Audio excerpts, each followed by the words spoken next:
오늘 우리가 함께 살펴볼 본문에는 이 기드온의 소명 기사가 나타납니다. 하나님께서 기드온을 부르셔서 하나님의 거룩한 사사, 이 능력의 사사로 부르시는 그 사건이 나타나는데, 이 기드온으로 우리가 알 것 같으면 7년 동안의 이 무지막지한 미디안 족속, 그러니까 이 미디안 족속을 표현이 메뚜기 떼라고 표현하는데요. 아무것도 남겨놓지 않고 아무것도 어떠한 자비와 긍휼도 나타내지 않는, 말 그대로 무지막지한 이 민족으로부터 7년 동안 종살이하던 이스라엘을 구원한 위대한 사사가 바로 기드온이라고 알고 있죠. 뿐만 아니라 그것도 이 13만 5천 명의 미디안 대군을 단 300명의 용사를, 특공대를 만들어서 물리친 엄청난 훌륭한 놀라운 이 사사입니다.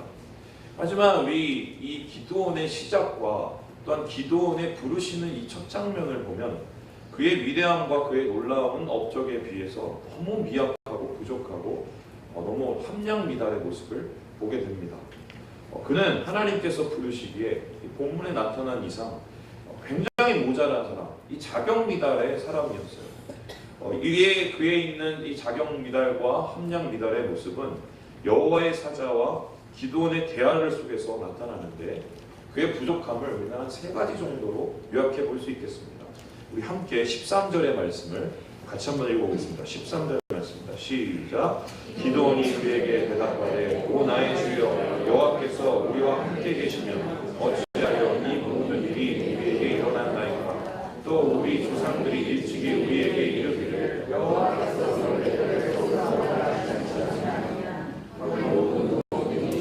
어디 있나이까. 이제 여호와께서 우리를 버리사 미디안의 손에 무게를 넘겨주셨나이까.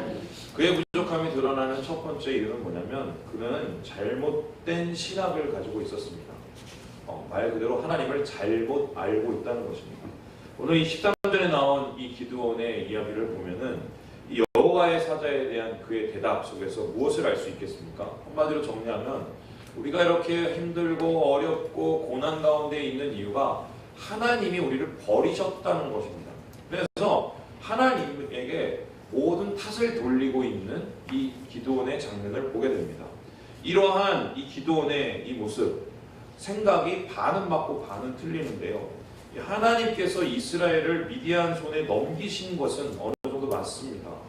정확하게 표현하면 허락하신 것이요. 하나님께서 시험과 환난이 그들에게 오는 것을 막지 않으셨던 것입니다. 그런데 그것은 하나님께서 허락과 동시에 그만한 이유가 있어요. 그 이유는 무엇입니까? 바로 그들에게 있는 죄악 때문입니다. 10절에서 한 선지자가 나와서 이렇게 얘기합니다. 땅의 신들을 두려워하지 말라 하였으나 너희가 내 목소리를 듣지 아니하였느니라 라고 합니다. 그러니까 하나님께서 지금 미디안 족속의 7년의 공포 속에 넘어뜨린 그 이유는 무엇이냐면 하나님 탓이 아니라 결국은 이스라엘 탓, 자기 탓이에요. 자기의 실수와 자기의 범죄로 인하여서 생겨난 일입니다. 마치 이 모든 것들이 자업자득이라는 것인데요. 우리는 이 기드온처럼 삶 가운데 잘못된 신학을 가지고 조금의 어려움들과 힘든 상황이 오면은 자꾸 하나님 탓으로 돌리는 나쁜 버릇이 있습니다. 이러한 버릇은 사실 하나님에 대한 무지로부터 시작된 것이죠.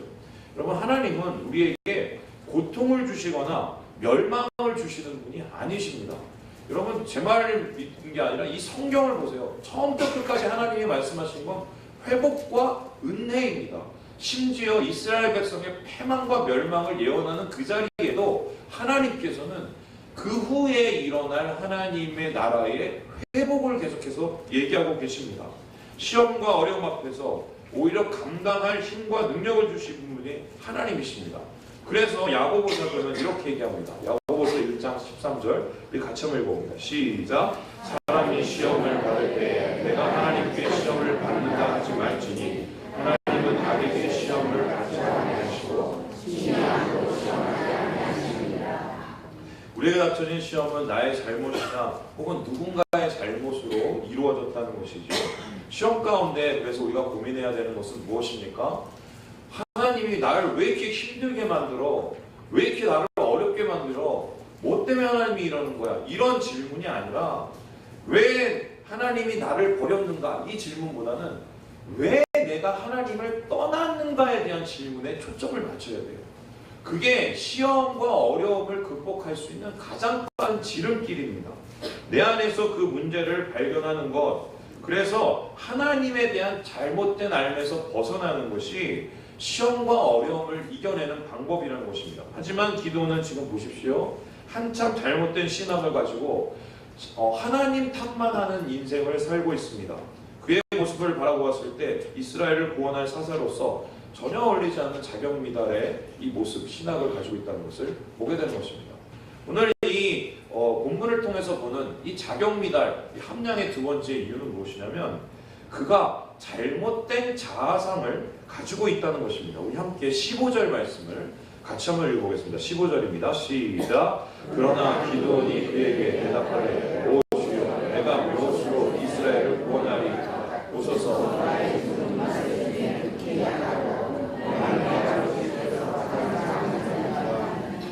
하나님께서 그를 영겁으로 부르시고 거듭 그에게 일어서실 것을 말씀하시고 함께 하실 것을 약속하셨습니다. 그런데 이러한 약속에도 불구하고 기드온은 응답하지 않습니다. 잘못된 신학을 가지고 하나님 탓을 돌리더니 그 다음엔 뭐냐면 나는 그렇게 할 인간이 못 됩니다 라고 얘기하면서 자기 자신에 대한 낮아지는 이야기를 하고 있습니다. 이것이 겉으로 보기에는 굉장히 겸손의 말 같지만요, 사실 이 말의 끝에는 패배감이 심어져 있어요. 근데 이 기드온이 패배감을 가질 수밖에 없는 이유는 그의 상황이 사실 그럴 수밖에 없다는 것은 어느 정도 사실이에요. 그가 살고 있는 곳은 요단 이 서편에 한마디로 변두리에 있습니다. 근데 이 변두리는 이스라엘에서 한참 외곽에 있는 쪽이에요. 그리고 그의 가문과 배경도 그의 말처럼 별로 별 볼 일 없는 것이었습니다. 뿐만 아니라 더 문제가 있는데요. 이 기드온의 이 집안이 어떤 집안이냐면 우상 숭배하는 집안이었습니다. 여러분, 기드온이 하나님으로부터 부르심을 받고 제일 먼저 한 일이 뭔지 아세요? 집 안에 있던 이 바알 제단이 깨뜨리고 집 앞에 있던 아세라 신상 무너뜨린 겁니다. 여러분, 자기 집안에 바알 이 신상 세워놓고 아세라 이 나무 세워놓는다는 것은 한마디로 뭐예요? 여기 무당집이에요, 무당집. 그러니까 이 기드온으로 따질 것 같으면 백도 없고 능력도 없고 자격도 없는 것뿐만 아니라 한마디로 집안도 완전히 이 불신자 집안에, 그것도 무속신앙에 찌들어 있는 집안입니다. 여러분, 그래서 자기 자신을 볼 때 하나님이 이런 나를 불러? 이런 나를 사용하셔? 자기도 자기가 믿겨지지 않는 거예요. 그래서 이러한 이 사사로 세웠던 이 말 자체에는 어느 정도의 그의 진심은 숨어져 있습니다. 하지만 우리 한번 생각을 해보십시오. 이 사사기에는 수많은 사사들이 등장하는데요, 그 사사들 중에 공통점이 뭔지 아세요? 제대로 된 인간이 하나도 없어요. 여러분, 에훗을 보세요. 최초의 사사로 세워진, 두 번째 사사로 세워진 에훗 같은 경우는 뭐예요? 한쪽 손이 장애인이었어요. 장애인. 그리고 그 뒤에 세워진 드보라를 보세요. 여자였습니다. 여자가 무슨 문제냐? 이 당시의 여자는 거의 이제 물건 수준이었어요.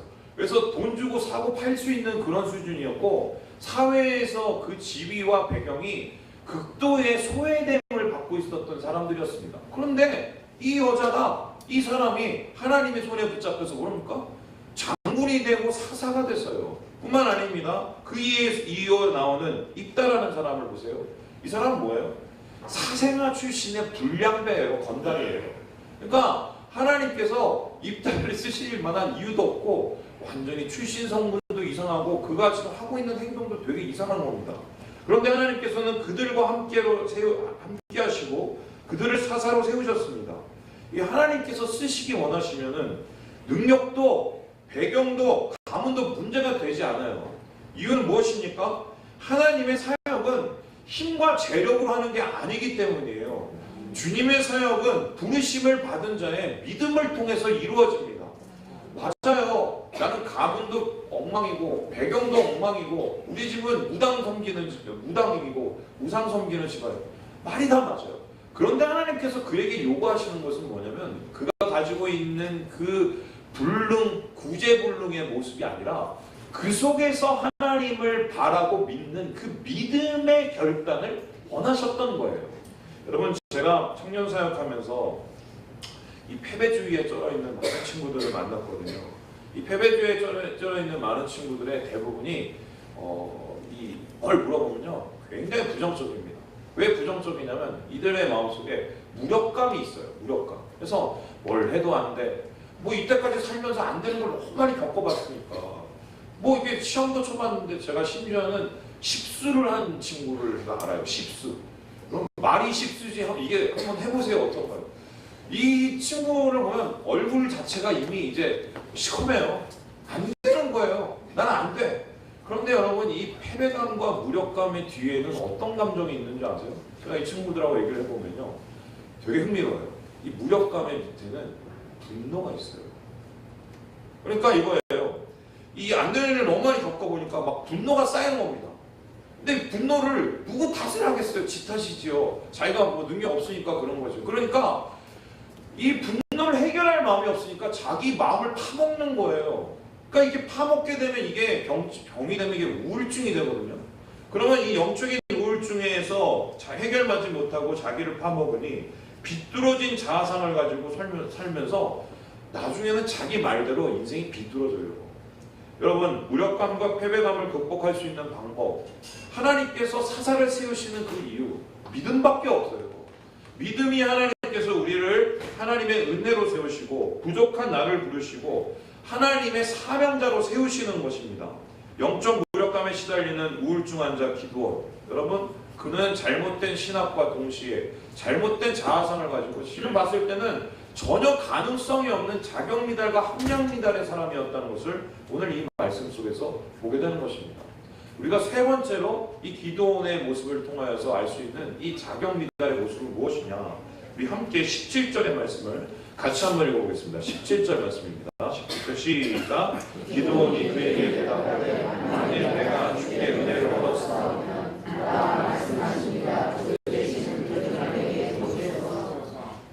여러분, 기드온의 인생 가운데 계속되는 반복되는 요구가 있어요. 그게 뭐냐? 보여주세요. 보여주세요. 보여주세요.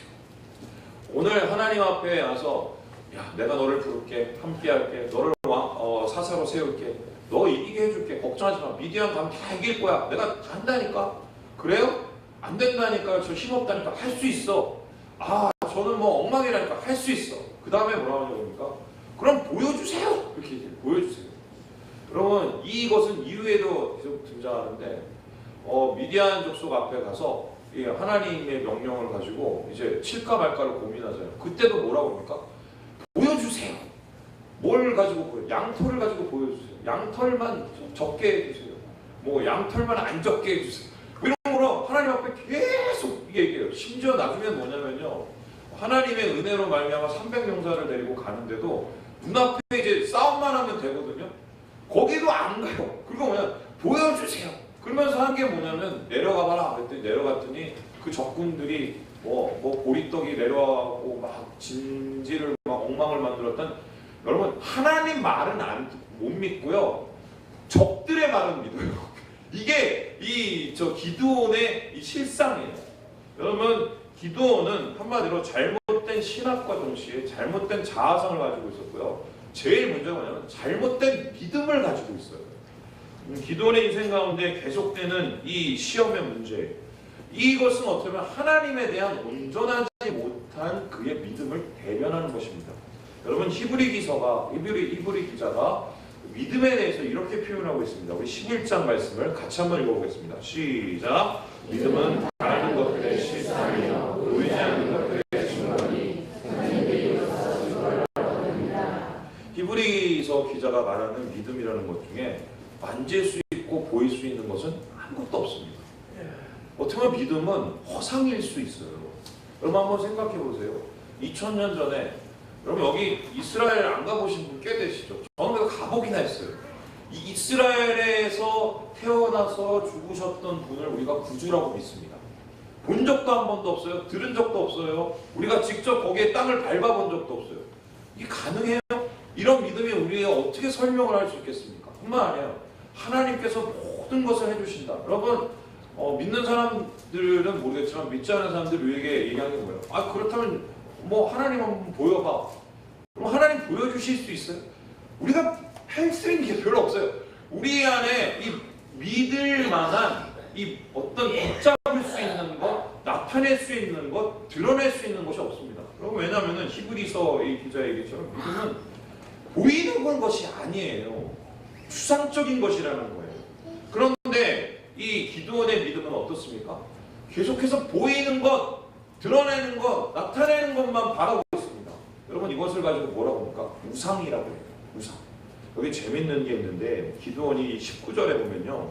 하나님 앞에 표징을 보여달라고 해서 뭘 얘기하냐면요. 잠깐만 계세요. 이러면서 염소새끼 하나 잡아오고 그 다음에 가루 한 해바로 무경홍병을 만들어서 소쿠리에 이제 가지고 옵니다. 참 재밌는 게 그때까지 하나님 딱 계속 기다려요. 기다리고 그 사람이 가져올 때까지 기다려서 그걸 바칩니다. 그리고 그걸 바칠 때 갑자기 불이 확 일어나서 하나님의 표징이 드러나는 것이죠.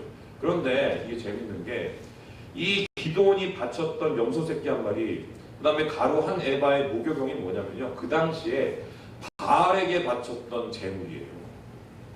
그러니까 이 사람은 신앙 자체를 우상 섬기듯이 하나님을 지금 섬기려고 하고 있는 거예요. 보이고 나타나는 신앙, 붙잡는 신앙, 복 주셔야 믿고 잘해 주셔야 믿고 이런 신앙이 이 기복 신앙이 이 기드온의 마음속에 깊이 뿌리 내려져 있는 것입니다. 여러분 이러한 함량미달의 이 믿음은 사실 우리에게도 동일하게 나타나는 것 같아요. 우리가 자주 하는 게 뭡니까? 하나님 뭐 해주셔야 믿지요. 이것도 아닌데 나보고 어떻게 믿으라는 소리입니까? 하나님 뭐 붙잡아야 믿지요. 여러분 이러한 함량미달의 믿음을 가지고 계속되는 의심을 가질 때 어쩌면 이거는 하나님의 마음을 굉장히 아프게 할 수 있어요. 그런데 하나님께서는 이렇게 함량미달의 믿음과 함량미달의 이 신앙 그리고 자기에 대한 이 자기 가치관을 가지고 있는 사람은 오늘 부르시고 계세요. 저는 오늘 이 초점을 뭐냐면 이게 이해가 안 돼요. 이게 저 같으면 이런 사람 안 부르겠어요.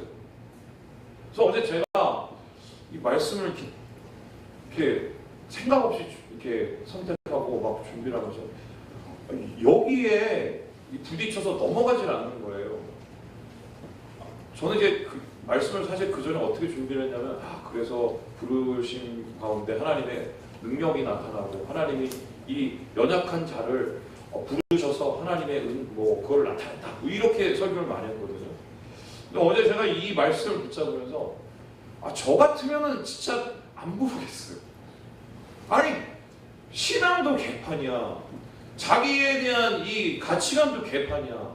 또 거기다가 자신의 이 하나님에 대한 이 신학도 개판이야. 이런 사람 왜 불러요? 오늘 이 사람의 이 모습을 드러내는 아주 이 대표적인 게 뭐냐면 포도즙 틀이에요. 포도즙 틀. 이 사람의 인생을 대변하는 게 한 가지인데요. 이 포도즙 틀이 뭡니까?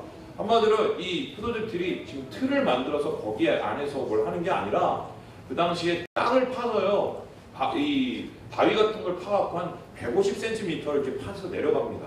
그래서 거기에서 포도를 막 넣고 밟으면 그 밑에 이제 물이 고이면 그거를 이렇게 퍼서 만든 게 이제 포도즙 틀이에요. 근데 그의 인생이 뭐냐면 그 포도즙 틀에 갇혀서 이 남 안 보일 때 빨리 타작이나 해갖고 먹고 사는 데만 치중하였던 그의 인생.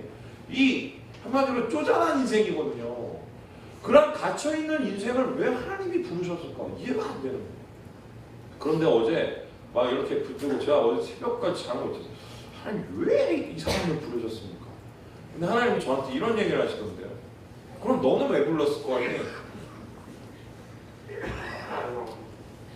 할 말이 없어요. 할 말이 없어요. 여러분 제가 이 목사로 세워진 걸 알면 아마 비웃을 사람들이 꽤 많을 겁니다. 제가 살았던 인생 중에 저랑 같이 인생을 살았던 친구들은 제 인생에 대해서 아시는 분들이 있을 것 아니에요. 물론 제가 뭐 잘난 맛도 있이 살고 했지만 목사로서 세워지기에는 인격적으로나 뭐 여러 가지 작용미달과 함량미달의 사람이에요. 그러니까 이제 문제가 두 가지가 됐어요. 하나님 기도원을 왜 세웠습니다 하다가 나중에 하나님 그럼 나는 왜 불렀습니까? 뭐 이 얘기를 하는 거예요. 그러다가 제가 하나님 앞에 막 무릎을 꿇고 기도를 하고 하나님 저 왜 부르셨어요? 왜 부르셨어요? 한 가지 단어만 떠오르더라고요. 은혜. 여러분 왜 부르셨어요? 왜 구원하셨을까요? 아니, 자격도 안 되고 함량미달의 이 믿음의 사람들을 하나님 왜 부르셨을까요? 솔직히 따지면 죄송합니다. 저 불교 다니시는 절 다니시는 분들 중에 우리보다 인격적으로 더 뛰어나신 분들이 많아요. 아닌가요? 오히려 그분들은 좀 이렇게 엄숙하기까지 하세요. 근데 맨날 모여서 싸워, 맨날 모여서 서로 부딪혀, 또 막 불평과 불만은 입에 가득해. 왜 이렇게 하나님 나를 부르셨지? 근데 하나님께서 저에게 말씀하신데 은혜래요, 은혜. 여러분 은혜가 뭘까요? 받을 수 없는 자격이 없는 사람이 받는 게 은혜예요. 하나님 우리를 부르신 게 은혜예요. 우리를 구원시키는 것도 은혜예요. 이유가 없어요. 그냥 하나님이 기도원을 함량미달의 이 믿음과 이 신앙을 가지고 있는 이 사람을 부르신 것이 그냥 은혜예요. 은혜. 그런데 우리는 삶 속에서 은혜로 살아가야 되잖아요. 은혜를 받은 사람은 은혜로 살아가야 되잖아요. 근데 자꾸 다른 것으로 살아가려고 자꾸 노력을 해요. 그러면 은혜를 받은 사람이 은혜를 잃어버릴 때 나타나는 현상이 뭔지 아세요? 첫 번째는 뭐냐면요, 말만 남아요. 말만. 내가 구원받은 건 하나님 은혜인데, 내가 하나님께서 부르심을 받아서 목사가 된 건 은혜인데, 그러면 하나님 앞에 겸손으로 주님을 바라보면서 살아야 되잖아요. 근데 나중에 이게 시간이 지나다 보면 은혜가 너무 자유로워지는 거예요. 자유로워지면 나중에 어떻게 돼요? 이게 당연한 게 되는 거예요. 당연한 게 되면 어떻게 돼요? 말만 남아요. 여러분 선한 사마리아인의 비유를 한번 보세요. 이 선한 사마리아의 비유에서 뭡니까? 레위, 또 제사장, 그러니까 강도 만난 이 유대인 이웃 앞에서 다 지나가잖아요. 이 사람들의 모습을 통해서 드러나는 게 뭐예요? 믿음은 많아, 아는 건 많아, 배운 건 많아, 교회도 오래 다녔어. 말만 남은 거예요. 말만 남은 거. 그런데 하나님, 예수님께서 그 선한 사마리아인의 비유 속에서 우리에게 말씀하신 게 뭐예요? 누가 진정한 이웃이냐? 가서 행해서 자비를 베푸고 도와주는 사람. 하나님의 은혜를 받은 사람은 위에 있는 주변의 이웃들에게 손을 내밀고 도와주는 사람이, 그 사람이 진정한 은혜 받은 사람이라는 걸 가리키는 게 이 선한 사마리아인의 비유의 이게 핵심이잖아요. 여러분, 말만 남는 신앙은 은혜가 메마른 신앙이에요.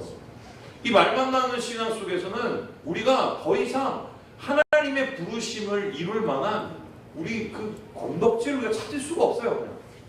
두 번째로 이 은혜가 우리에게 사라질 때 나타나는 현상이 뭡니까? 자기 의만 남아요. 의만. 말만 남으니까, 말만 남는다는 건 뭐예요? 자기 내면을 안 보는 거거든요. 그럼 자기 내면을 안 보면 뭡니까? 주위 사람들만 봐요. 그럼 주위 사람들만 보면 뭐가 남는 겁니까? 얘는 이래서 안 되고, 쟤는 저래서 안 되고, 얘는 요래서 안 되고. 이게 비판과 비평이 입에 달고 다닙니다. 이게 은혜 받은 사람의 모습은 여러분 아니잖아요. 여러분, 은혜 받은 자의 모습은 뭡니까? 하나님의 은혜를 사모하면서 그 은혜를 가지고 나의 부족함을 인정하면서 살아가는 거예요. 그래서 나의 부족함 속에서 역사하신 하나님을 붙잡고 그 뜻을 순종함으로 살아가는 게 은혜인데, 마치 나는 이미 다 구원을 받고 의를 이루고 나는 이미 모든 것을 하는 것처럼 다 생각해 놓고는 그 비판의 칼날을 가지고 자기를 바라보지 않고 사람에게 가르치는 이 손가락. 여러분, 은혜가 메마른 자예요. 우리는 주변에 있는 영혼들을 향해서 은혜를 베풀라고 있는 사람들이지, 그러한 하나님의 뜻을 가지고 정죄를 하라고 세워진 사람은 우리는 아닙니다. 하나님의 은혜를 받은 사람은 은혜로 살아야 되고, 하나님의 은혜를 받은 사람은 그 은혜를 나타내야 되는 게 이게 상식 아니겠어요? 여러분, 오늘 이 말씀 속에서 하나님께서는 그 은혜로 그를 부르시며 그를 세우십니다. 그리고 그를 가리켜서 너는 이스라엘을 구원하라고 얘기하세요. 여러분 이후에 어떻게 됐습니까? 이 모자란 사람, 신앙도 엉망이고 또한 이 자아상도 엉망이고 또한 잘못된 하나님에 대한 이 신학을 가지고 있는 사람이 정말 구원해내요. 이스라엘 백성들을 구원해내요. 심지어는 300명 가지고 이 사람들을 다 구원해내요. 여러분 이 결론의 끝에서 이 기드온의 승리를 통해서 우리가 보기에 뭐예요? 하나님이에요. 어떤 학자가 이 사건에 대해서 이렇게 얘기합니다. 사사기에서 유일하게 빛나는 사사는 하나님뿐입니다. 여러분 우리가 약할 수 있어요. 우리가 부족할 수 있어요. 우리가 엉망일 수 있어요. 그런데요, 내가 하나님의 함께하심을 간절히 사모하고 그 하나님의 함께하시는 것을 겸손히 바라보므로 내가 한 걸음 한 걸음 나아가고 그 뜻을 내 마음에 새김으로써 한 걸음 한 걸음 순종해 나갈 때 결과적으로 나의 약함이 오히려 하나님의 강함이 나타나고 주님의 역사가 나타나는 하나님의 통로가 된다는 것입니다. 여러분 우리가 이제 30주년 맞아서 이제 30명의 영혼들을 위해서 기도를 하고 있어요. 이 기도를 하면서 이 초대를 할 때 많은 분들이 저한테 얘기해요. 제가 주변에 다 살펴봤는데 도저히 데려올 사람이 없어요, 목사님. 그리고 제가 얘기해도 마음도 꿈쩍하지 않아요. 뭐 이렇게 얘기를 합니다. 제가 오늘 여러분한테 노하우 하나 들고 마치게. 어떻게 하면은 그 영혼들을 주님 앞에 인도할 수 있느냐? 바울의 방법을 써야 돼요. 그럼 바울이 뭐라고 하는지 아세요? 자기 자신을 가르쳐서 나는 죄인 중에 괴수다. 우리의 부족함이 드러나서 우리를 이렇게 만들어주신 하나님의 은혜가 나타나면 그 영혼들이 하나님에 대한 궁금증을 가지지 않을까요? 삶을 나누는 것이 전도의 가장 좋은 방법입니다. 우리에게 역사하시는 하나님의 은혜가 나타나게 하는 것이 사람들의 마음을 움직일 수 있는 가장 좋은 방법입니다. 여러분 약함이 주위의 강함의 그릇이 됨을 믿습니다. 하나님의 은혜를 증거하는 계기가 될 수 있습니다. 오늘 이 말씀을 통해서 우리는 살펴봅니다. 자경미달과 함량미달의 이 기드온을 세우셔서 사사를 세우셨듯이 하나님은 오늘 우리의 이 부족한 믿음을 세우셔서 하나님의 큰 뜻을 행하실 것입니다. 단지 하나님의 함께하심을 바라는 은혜를 사모하는 이 그릇을 준비해야 돼요. 이 그릇이 우리 안에 떠나지 않도록 하나님의 은혜를 사모하는 이 그릇이 우리 가운데 떠나지 않도록 하는 것이 하나님의 진정한 은혜를 받을 수 있는 능력을 나타낼 수 있는 하나님의 사람임을 믿습니다. 주님 안에서 이 그릇을 준비하시고 이 은혜를 붙잡으시고 나를 통한 하나님의 역사를 통해서 사람 살리고 영혼 살리는 역사가 우리 가운데 나타나는 그러한 은혜를 누리는 모든 지체들 되시길 주님의 이름으로 축원합니다. 기도하겠습니다.